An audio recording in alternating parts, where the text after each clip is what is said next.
எத்தனை பெண்களை கடந்திருப்பேன், இப்படி என் மனம் துடித்ததில்லை.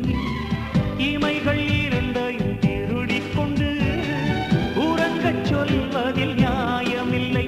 நீ வருவாயோ இல்லை மறைவாயோ, ஏ ஏ ஏ ஏ தன்னை தருவாயோ இல்லை கரைவாயோ.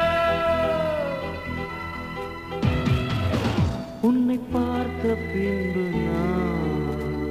நானாக